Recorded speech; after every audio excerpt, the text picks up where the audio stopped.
Pak Widodo nama depannya siapa? Pak Widodo nama depannya siapa Pak Widodo? Nggak ada. Masa Widodo aja? Kan Iya, Ustaz. ada Asep Widodo, ada Joki Widodo. Nama depannya Irsad. Ir Oh, Widodo. oh Ir Widodo. Ya. Oh, saya si daging kambingnya bilang saya suka dimakan sama Ir Widodo daripada itu Widodo itu yang apa Gombali gitu loh. Lanjut Ustaz. Nah, Prof. baik. Yang kedua tadi masalah apa tadi lupa saya. Ya Ustadz, itu apa? Kan banyak sekarang tempat makanan yang Hmm. bukan halal yang ditulis Ustadz. No Malah no fork no lak ya. kolak ya itulah. Heeh. Ustadz. Ya, no fork kalau ada yang tidak tahu, fork itu kan babi ya. Ya, tidak ada babi nolak. Itu maksudnya gimana itu? Maksudnya Kolak itu masa minyaknya ya apa? Lard, ya lard, LARD, itu minyak babi. Minyak babi Ustadz. minyak babi ya. Nah, coba faktanya di ini saya kurang ini. Fakta di lapangan gimana itu? Misalnya di restoran apa misalnya ya?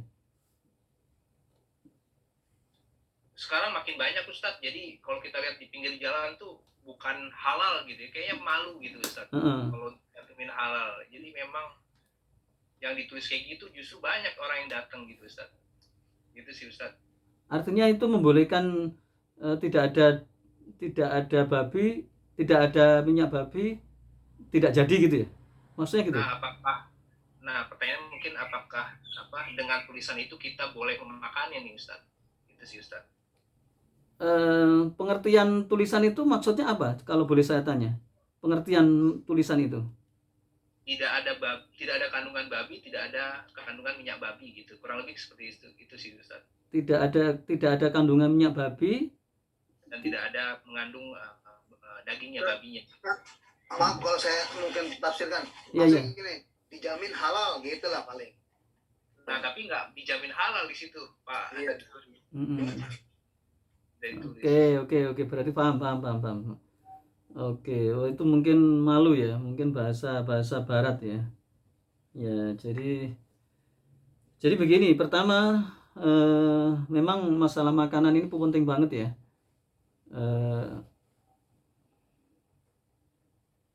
Mbak Zua? Oh, ditayangkan ini ya, no pork, no lard. Oh, no lard. Ini yang tadi saya juga nggak tahu no lard itu apa ini. Oh gitu, ya. Oh ya. Oh sekarang begini ya, makanya saya biasanya di warung halal, makanya nggak ada tulisan ini. no pork, no lard. Oke. Nah, ini contoh bagus ya. Artinya sebagai masukan dan pengetahuan ya. Jadi begini ya, karena jujur saja ini saya sampaikan Indonesia ini kan negeri terjajah ya, dijajah oleh Amerika. Kalau dulu dijajah Belanda ya, sekarang zaman Pak Karno dijajah oleh Cina dan Rusia dengan haluan sosialisme komunisme ini, dengan ada buktinya PKI. Di zaman Pak Karno itu PKI itu hampir mayoritas loh ya, itu saingan beratnya NO ya dan Masumi ya. Kalau ini silahkan Anda pelajari sendiri ya, saya kasih sentilan-sentilun aja ya. Nah, kemudian di zaman Pak Harto itu PKI dikalahkan, tapi bukan habis ya, mereka bersembunyi. Akhirnya yang menang adalah partainya Pak Harto, itu yang berhaluan kapitalis Amerika. Kemudian Pak Harto diruntuhkan oleh reformasi yang berhaluan Amerika, karena Pak Harto itu tidak mengikuti arahan Amerika, tapi mengikuti arahan para Pak Kiai dengan politik ijo royo-royo ya. Nah, singkat kata, kenapa ini saya sampaikan? Karena kaitannya dengan ini yang ditanyakan tadi. Jadi Ibnu Khaldun, sejarawan Muslim dunia, kalau bahasa kerennya itu pakar di bidang sosiologi. Ya. Jadi sosiologi itu ilmu yang membahas tentang kemasyarakatan. Nah ini pakar dunia yang tidak bisa dibantah itu namanya Ibnu Khaldun. Ya. Ibnu Khaldun itu di dalam kitab Muqaddimahnya yang tebal banget itu mengatakan bahwa negara besar, negara yang menjajah itu akan mendikte negara yang dijajah, sedangkan negara yang dijajah akan mengekor kepada negara yang penjajah. Itu seluruhnya. Sampai di sini paham kira-kira? Paham ya? Yang dijajah itu kalau dalam zaman dulu itu adalah bentuk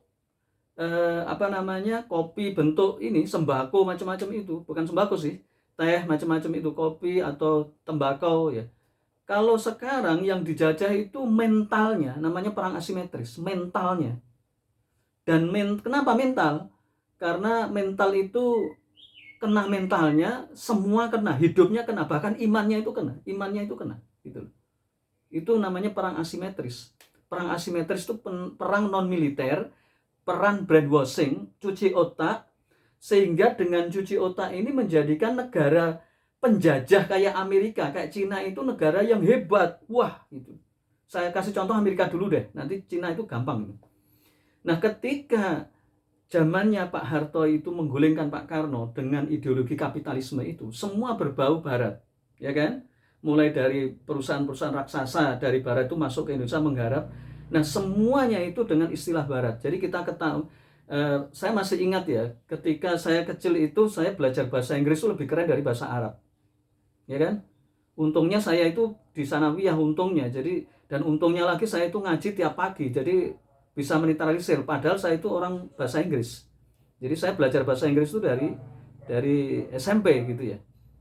Nah, itu artinya apa? Karena kita belajar bahasa Inggris itu bukan belajar bahasanya, tapi belajar lifestyle. Ya, lifestyle, gaya hidup. Nah, singkat kata, karena ini waktunya terbatas, jadi penjajahan ini penjajahan mental, gaya hidup, sehingga dikasih pemahaman seolah-olah bahasa Inggris itu number one. Paham sampai di sini? Paham ya? Jadi misalnya orang akan bangga, let's go traveling around the world. Apa bedanya hayabina nusafiru ila alam? Ya. Kalau bagi orang muslim kayak kita itu bangga, ahlan wa sahlan ya ahlul jannah hayabina nujahidu ma'an fi Afghanistan atau fi biladi Syam. Allahumma inna nas'alul khaira wal huda. Allahumma sunna ikhwanana fi kulli makanin. Itu lebih bagus. Tapi kalau orang barat mengatakan let's go, misalnya go traveling, go to the Harvard University. Nah sekarang cabangnya adalah orang-orang sekarang itu dihembusi dengan bahasa Inggris yang mereka itu dibikin malu kalau menggunakan halal ya. Maka kita harus melawan. Kita menggunakan istilah-istilah halal Islam ya. Bahkan mohon diperhatikan dan mohon ditiru ya. Karena mungkin kelihatannya sepele, tapi bagi Allah nggak sepele. Jadi Imam Ali mengatakan, kalau kita melakukan perbuatan, mulai dari ucapan, dari tindakan, yang kelihatannya sepele, kalau itu diiringi dengan takwa, itu tidak menjadi sepele, karena takwa pada Allah. Contoh, sejak saya memahami hari Minggu itu hari Ahad, saya berusaha untuk menggunakan hari Ahad. Ini kan sepele kan? Tapi karena saya niatkan pada Allah, jadi tidak sepele. Tahu ya? Hari itu ada berapa? 7. Ayo sebutkan. Mulai dari Pak Rudi, silakan. Pak Rudi, hari apa? Ahad. Terus kemudian Pak Abdullah. Senin. Ya, Senin itu Isnain. Ya, Isnain. Terus Pak Ubed.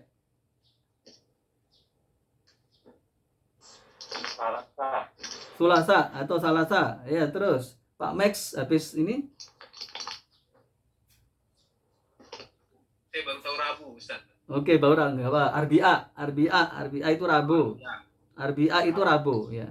Terus Pak Kiki?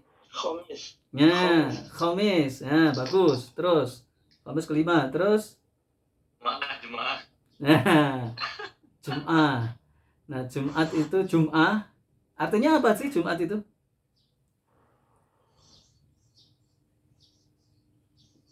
Jumat itu artinya apa? Berkumpul. makanya harus libur. Ya, jamaah Jumat, ya jamaah. Jadi hari liburnya umat Islam itu harus Jumat, nggak boleh Minggu. Nah, ya kan? Karena kita dijajah oleh orang asing kan, orang kafir kan. Akhirnya kalendernya kalender Minggu. Yang lebih parah lagi itu Minggu dibuat Minggu, harusnya Ahad. Itu tahun 40-an. Sejak saya tahu tentang perubahan dari Ahad ke Minggu, itu saya berusaha menyebut hari Ahad, bukan hari Minggu. Sepele kan? Tapi bagi saya nggak sepele, karena Allah, karena Islam. Ya, singkat kata begini, singkat kata itu dulu itu kalender-kalender di Jakarta seluruh ini diborongi oleh orang-orang kafir itu. Kemudian dikasihlah kalender Ahad Minggu, ya Ahad atau Minggu garis minggir Ahad. Pada tahun berikutnya itu Ahadnya hilang jadi Minggu. Minggu itu berasal dari Mingguos. Mingguos itu Tuhan kita, Tuhannya mereka. Paham sampai di sini? Ya, bagi saya masalah ini bukan masalah sepele, ini masalah besar ini. Ahad itu Esa, Ahad itu Allah. Jelas? Jelas ya? Ahad. Ya. Jadi jawabannya ke Pak Mek tadi itu adalah cari yang halal, ya, atau yang diyakini halal. Kalau pertanyaannya boleh nggak diyakinkan dulu. Kalau saya melihat biasanya orangnya ini gimana? Kalau Cina atau bukan Cina ya, pokoknya kalau meragukan agamanya ya, itu udah cari yang lain aja, cari yang lain. Masih banyak, makanan tuh masih banyak.